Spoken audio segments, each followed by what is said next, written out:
Hello everybody, my name is Kat and welcome back to my channel where we talk about all things horror. And today I wanted to do something a bit different from what I usually do. I wanted to make a longer video today and do a book and movie comparison. I've been wanting to talk about horror books on this channel for a while now, and now seems like the perfect opportunity to start doing that. And the book and movie adaptation that I'm going to be talking about today is Grady Hendrix' My Best Friend's Exorcism. Now, I read this book for the first time a couple of weeks ago and I absolutely fell in love with it. This is probably one of my favorite horror books that I've read in quite a while. And I knew that they had done a film adaptation of the book, and I know that the adaptation got pretty negative reviews, but I was still interested in watching it after reading. And yeah, the movie adaptation is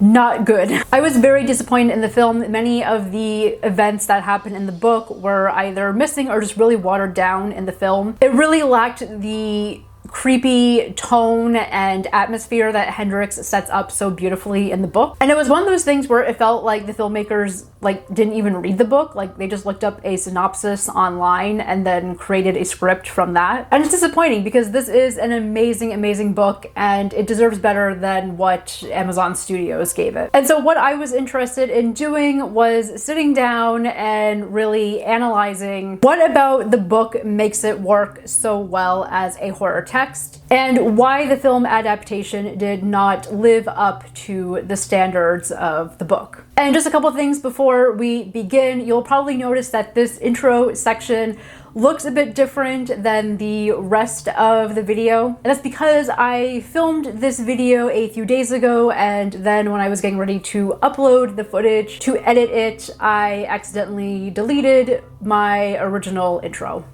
So I've done my best to recreate the original look, but you will notice a difference as we get into the analysis. Also want to give a warning that there is going to be a lot of spoilers for both the book and the movie. I will be talking about the endings of both. So if you don't want to be spoiled, I would say click off, and if you haven't read My Best Friend's Exorcism, I highly recommend it. So My Best Friend's Exorcism follows two teenage girls, Gretchen and Abby. They've been best friends since childhood, and one day while hanging out with a couple of their girlfriends, Gretchen ends up getting lost in the woods. And while there, she comes to contact with some sort of nefarious spirit and becomes possessed. And so Abby's journey throughout is to figure out what's going on with Gretchen and how to save her friend from this demonic possession. And I will let Past Cat take it over from here. This is also a book that does take place in the 1980s, so it definitely has that 1980s horror film campiness to it, which I know may not be everyone's cup of tea, and I was a little hesitant going into the book because as much as I love the 80s, I'm a little bit burnt out on all of these books and movies that just want to homage this decade again and again. But I will say, I don't feel like it really hits you too hard over the head with the 80s stuff. I mean, all of the chapter names are like 80s songs, and there's definitely the pop culture references here and there, but overall I didn't feel like it was too abrasive or that it took away from the story. This is a narrative that very much reminds me of something like Ginger Snaps or Jennifer's Body, right, where you have a young teenage girl who is growing up, going through puberty, all of that, and her demonic possession is very much symbolic of the changes that she is going through. So I wouldn't say that this is like a super scary book. There were definitely scenes that creeped me out, but while it didn't scare me, there were so many scenes in here that just made me feel so uncomfortable. And that's the first topic area that I want to talk about of where I think the book excels at and the movie not so much. So this book is very much playing with this idea or concept that in film theory, especially horror film theory, is often referred to as the abject. So in horror theory literature, the abject usually refers to a concept that was created by French philosopher Julia Kristeva. And then I would argue its most well-known use within analyzing horror films, and a text that gets referenced a lot, is Barbara Creed's The Monstrous Feminine. So this book here is all about exploring female monsters throughout different types of horror films. Creed is looking at women as vampires, as witches, all of that. But she's also looking at women as possessed monster, most notably looking at films like The Exorcist. And stories like My Best Friend's Exorcism definitely falls into Creed's idea of the monstrous feminine. And so within this larger discussion of monstrous femininity, Creed is very much borrowing from Kristeva's idea of abjection. So according to Kristeva, the idea of abjection is that which does not respect borders, positions, rules. That which disturbs identity, system, and order. So to give a very simple, basic definition of this idea, this is how I describe it to my students in my horror film class, is that abjection and things that are abject are things that disrupt our definitions of things, right? They're things that disrupt the borders, right? We think of ourselves as human and we have these very dominant society ideas of what makes us proper human beings. And then anything outside of that, anything that we can like categorize as not human, falls under this umbrella of being abject or abjection. So in horror cinema or narratives, the monster is always on the side of the abject because usually the monster is portrayed as some non-human being. So you have that, but abjection can also refer to things, like I said, that disrupt these borders or these distinctions that we make. Another classic example in horror narratives tends to be when you have monsters that disrupt some sort of dominant traditional gender binary. When you get monsters like Leatherface, for example, that are dressing up in drag and doing very feminine tasks, but also presenting as masculine. There's this whole idea in horror film theory where you have these monsters that are disrupting these very traditional gender binaries that we have in society. But most often than not, when we're talking about the abject in horror, it usually refers to things like gore. This idea of things coming out of our body, whether it's blood or vomit or urine, menstrual blood, right? Like just these general bodily wastes that we as a society, as a culture, we tend to reject that because we see it as being dirty, as being gross. More often than not, these bodily substances also bring us back to death and our fears of dying. So that's the common way that we see the idea of the abject within horror narratives. Another thing to keep in mind is that even though we find these things disgusting, there's also a certain appeal to them as well. It's the same appeal of wanting to see like a car crash or something. Like it's really grotesque, but we still are curious and want to engage with it. So while reading My Best Friend's Exorcism, the idea of the abject just kept coming up for me. You see it immediately. One of the first signs that Gretchen is possessed by some demon is that she starts projectile vomiting everywhere, which is a very common trope that we see in these young girl gets possessed narratives. But again, the way that Hendrix is letting you know that something is wrong is all through these bodily changes, these bodily expulsions. And he describes it in such a way that it is very disgusting and cringy. So there's a lot of stuff with just bodily waste in this book. Again, a lot of vomiting, a lot of characters getting like sores and pus on their face. There's also a few scenes with bugs, right, where you have Gretchen who's possessed and she just has like cockroaches coming up out of her mouth and her ears and everywhere, which is also playing into another idea of the abject, this idea that we incorporate things into us that are not human. Like that's another way that cultural boundaries and distinctions can get broken. There is a very, very, very, very disgusting scene in here involving tapeworms. If you've read the book, you know what I'm talking about, but it's essentially the two girls have this other friend, Margaret. Margaret is presented as someone that's always worried about her weight. And so when Gretchen gets possessed, one of the ways that she torments Margaret is by giving her this shake that she claims will help her lose weight. And it works, but what Margaret doesn't know is that this shake that she is consuming multiple times a day contains a bunch of tapeworm eggs. And so she just ends up getting a bunch of tapeworms in her stomach, and then at one point they start coming out through her mouth. Yeah, like this whole scene I just marked off here, and I don't know if you can like read it, but I just say, ew, I hate this. That's all I wrote. It's just the way that Hendrix describes it, and he describes it so well that while I was reading it, I just felt so uncomfortable. I felt grossed out. I wanted to throw up. It was a weird, almost claustrophobic feeling where I was like, I don't know what's happening. I don't want to be reading this. I don't want this image in my brain. And I feel like all of those feelings, when we experience those feelings, that's us experiencing this idea of the abject or abjection. Now, to the film's credit, it does engage with the idea of the abject, right? It does show things. You do have scenes in the film where you see the characters vomiting. They do include the whole thing with the tapeworm, although the scene in the film is nowhere near as grotesque as how it's described in the book. And the tapeworms just look like really weird CGI creatures, so that also took away from it. One scene that I did like in the movie that I thought worked kind of well is the scene where Gretchen and Abby are in class. Gretchen has already been possessed, and she tells her teacher that she has to go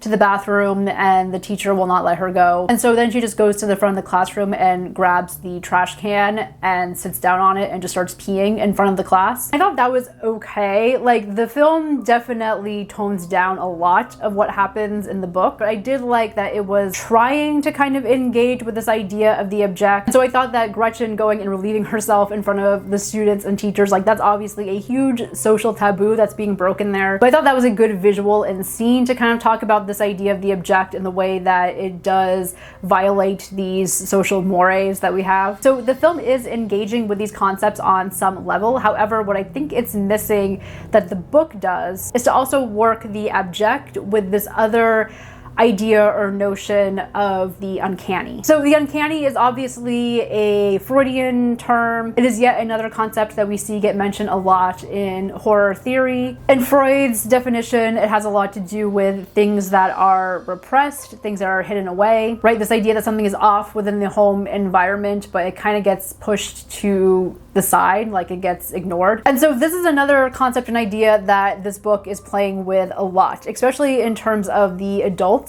in this book. Throughout the story, you have Hendrix setting up this idea that you have this town where these characters live. It's a very posh, very upper middle class kind of neighborhood. The school that the story takes place in is like a private school where mostly rich kids go. So it's definitely one of those films that's playing into high society. And on the outside, everything looks nice and grand, but on the inside, things are just kind of rotten and falling apart. And when I say that, I mean, like, Hendrix describes these houses as like literally falling apart on the inside. And yet, despite all of this, despite the homes falling apart, despite the fact that you have all of these families whose daughters are suddenly acting weird and getting sick and just behaving really erratically, like, they just ignore all of it, and they ignore it for the simple fact that to engage with the abject means to admit that something's not right, that they're not really these, you know, high sophisticated people that they portray themselves as being at their like book clubs. And so to avoid having to do that, they just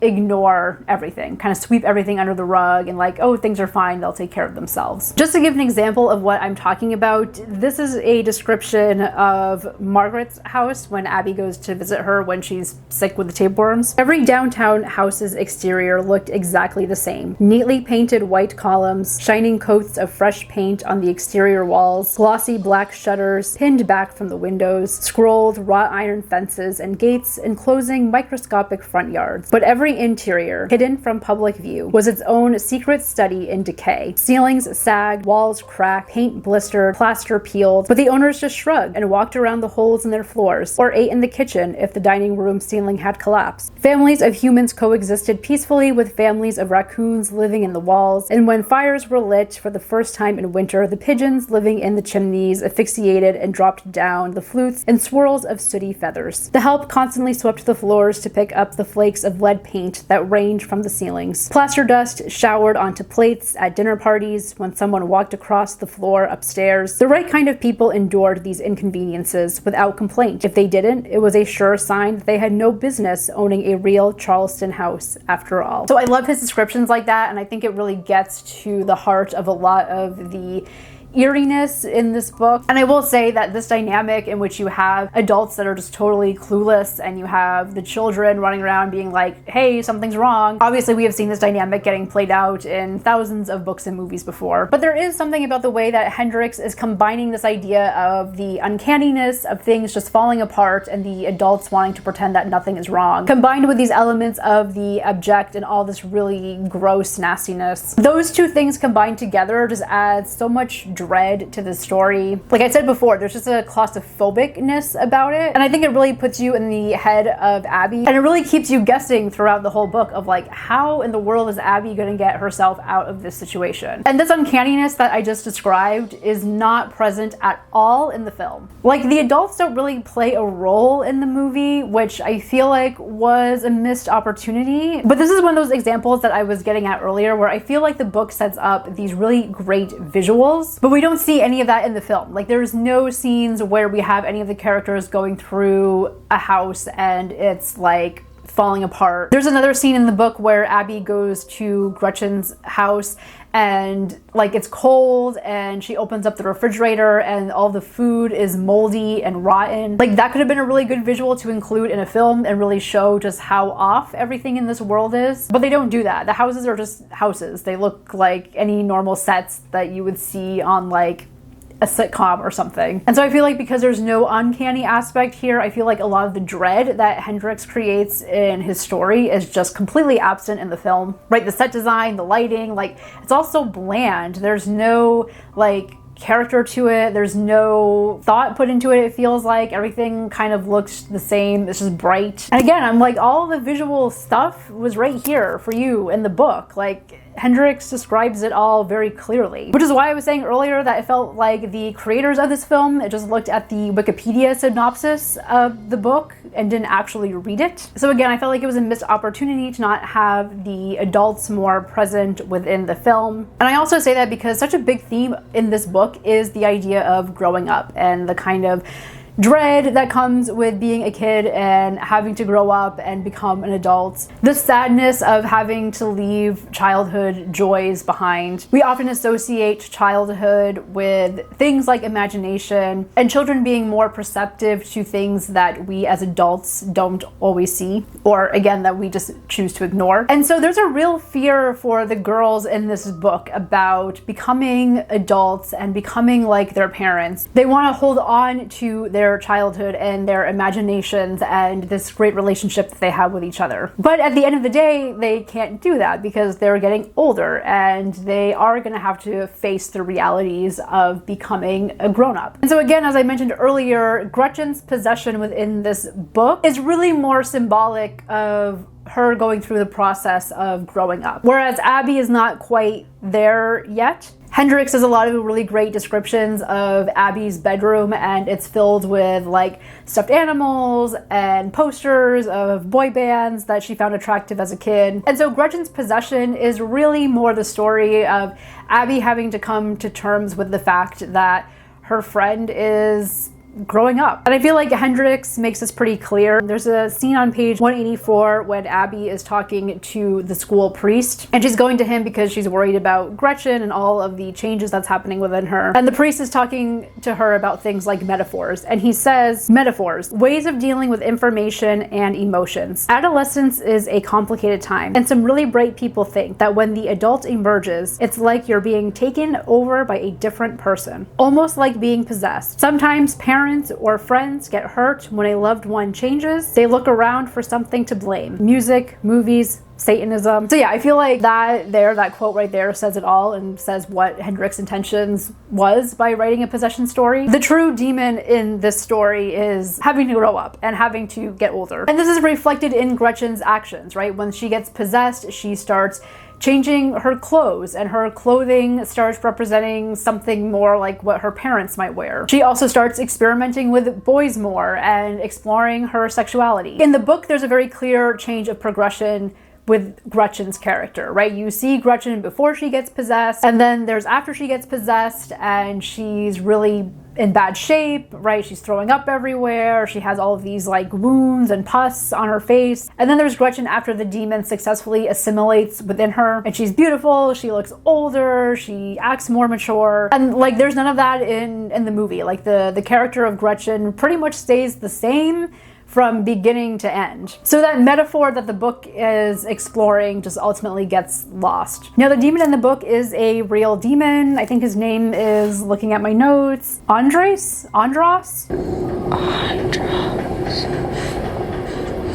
My understanding of this demon is that It is an entity that tends to prey on people's fears and anger and jealousy, which is pretty much in line with this book and the characters, because one of Gretchen and Abby's biggest fears is that they are not only going to grow up, but that they're going to grow up to become like their parents. We learn early on in the book that both Gretchen and Abby have a lot of resentment toward their parents. Gretchen especially has a lot of anger at her mom and dad. There are many scenes that describe her parents as being physically and emotionally abusive to her. And so she has a lot of anger. Like, even before she becomes possessed, she's talking about how she wants to kill her parents one day. So she has all of that baggage, and that's something that the demon definitely plays into. And what I do love about the book is that despite all of this, despite this idea that, like, yes, you do have to grow up at some point and leave behind, like, the childhood things, at the end of the day, the thing that saves Gretchen, the thing that gets the demon out of her, is not this big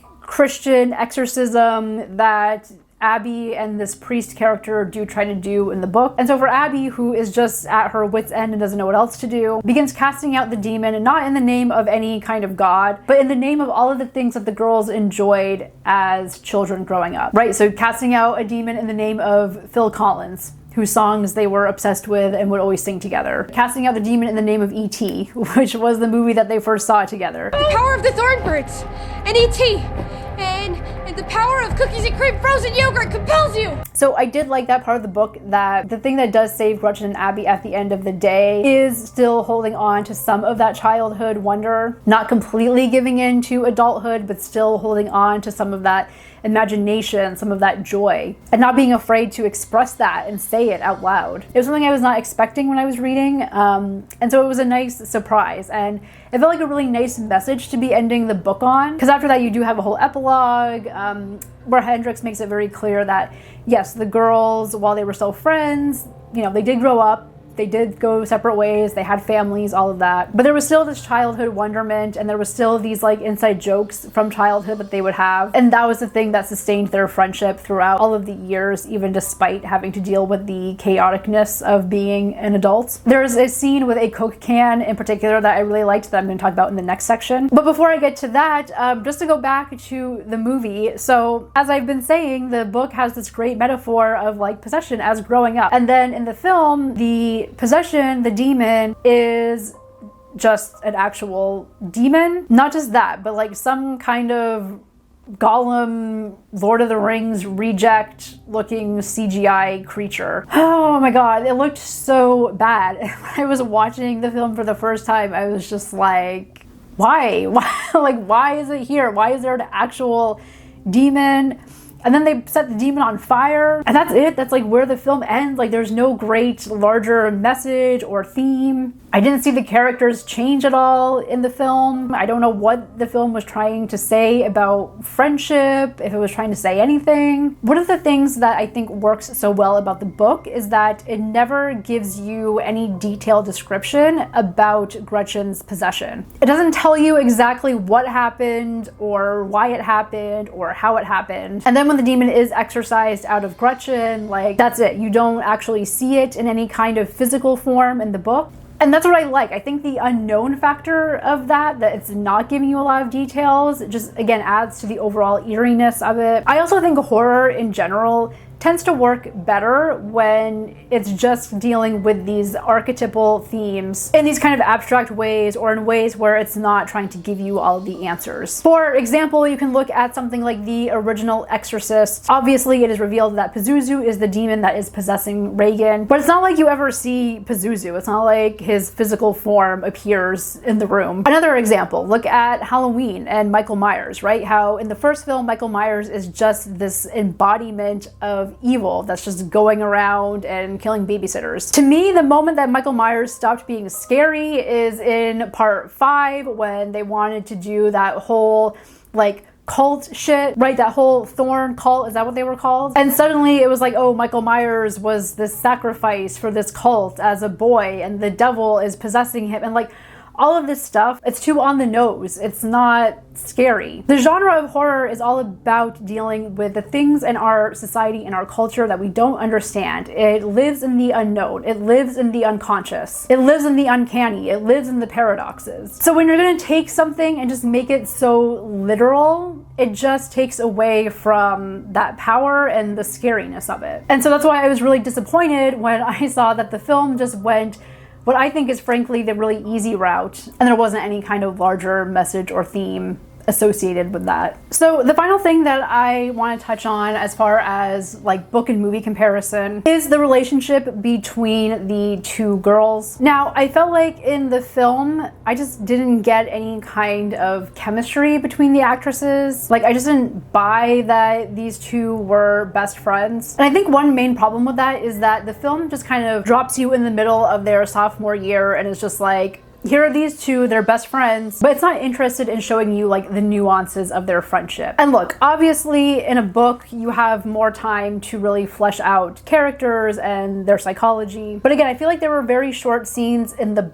book that I felt like could have been easily translated to the film and given the characters and their friendship a bit more depth. For example, one of the first times that Gretchen and Abby meet is at Abby's birthday party. I think she's turning like 6 or something in the book, and she has rented out this whole roller skate rink. She invited her whole class to come to her birthday.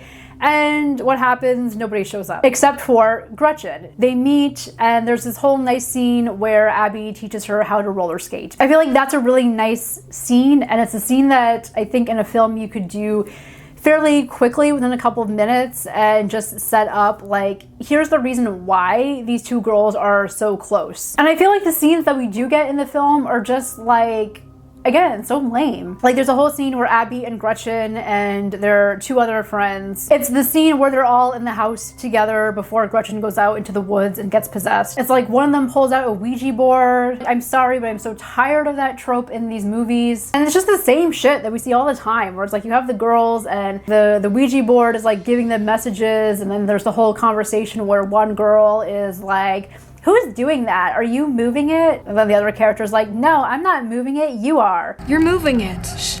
No, I'm not. How many times have we seen that in like really bad possession movies? That same exact action with that same exact dialogue. Like, I would have so much rather them take that out. Like, just don't even put that in there. And instead, give me a scene where you're establishing Abby and Gretchen's friendship. Give me that scene when they're kids and they're teaching each other how to roller skate. Give me that scene where they're going and seeing E.T. for the first time together. And if you can't get the rights to show E.T., then pick some other movie that they can go watch together. Because that's another reason why the ending kind of feels off, is that it does the same ending that you have in the book, where Abby comes in and she's casting out this demon in the name of all of these things that her and Gretchen like. But it just feels off because the film never sets up that, like, this is the TV shows they watch, this is the books that they read, right? Like, these are the inside jokes. I mentioned the Coke can in the last section. So again, at the beginning of the book, when Gretchen and Abby are very little, it is set up that while they were at Abby's party and roller skating, that Abby ended up running into an older teenager that was there. She fell down, she got hurt, I think she broke her nose. And the next day, the older teen, who is this very cute boy that the girls have a crush on, he shows up and gives her a Coke can as a way to say, hey, sorry for breaking your face open. And it's a Coke can that she doesn't open, but she keeps with her. It's like this souvenir from childhood. So then fast forward to the end of the book, there's a scene when Gretchen and Abby are now adults. Gretchen goes to Abby when she's having a really rough time, and she surprises her by taking out the can of Coke. And it's like they finally open it and finally drink it, even though it's like years old. Such a nice moment between these two characters. And again, something visual that you can put in a film, a symbolic object of their friendship and what it means to them, as well as also being a symbol for, again, that childlike wonder and joy that I was mentioning earlier, right? The can of Coke is kind of symbolic of keeping that magic alive. I was thinking about how I would do an adaptation of this story, and the one film that came to mind almost immediately was Heathers, because I feel like Heathers has all of these aspects that the book has, right? You have this central relationship between these two characters. Then you also have her relationship with her friends, and you see how awful the friends treat each other and how their behavior negatively impacts other characters throughout the film. The weird parents that are totally clueless and have no idea about what's going on with their children. So I feel like Heather's does have a lot in common with My Best Friend's Exorcism. And considering this book very much is a homage to not just 80s horror, but just 80s pop culture in general, that might be intentional on Hendrix's part, I don't know. And then I feel like it needed to have kind of the bite that Heather's has as well. Like, that was the weird thing about the movie, tonally. Like, at times it felt like it wanted to be more risque. You would have the girls getting together and they decide to drop acid, which they do in the book. But then the rest of it felt like so much of, like, watered down, like an episode of like Goosebumps or something. And listen, if the intent for the movie was like, yeah, we want to do the story, but we do want to water it down so that kids can watch it, then fine, maybe call it something else. But I'm hoping that maybe in the future we will get another adaptation of this. I do think this would be a great story to see on film if done properly, or maybe even in like a TV miniseries. So overall, those are my thoughts, analysis, review of My Best Friend's Exorcism, both the book and the movie. And again, I really did love the book. This was actually the first Grady Hendrix book that I read. I know he's super popular within like horror book communities, so I do intend to read more of his work, and I'm really excited to get into that. Let me know your thoughts on My Best Friend's Exorcism. What did you think about the book? What did you think about the movie? What did you like, dislike? Let me know in the comments below, and I will see you next time. Thank you so much for watching.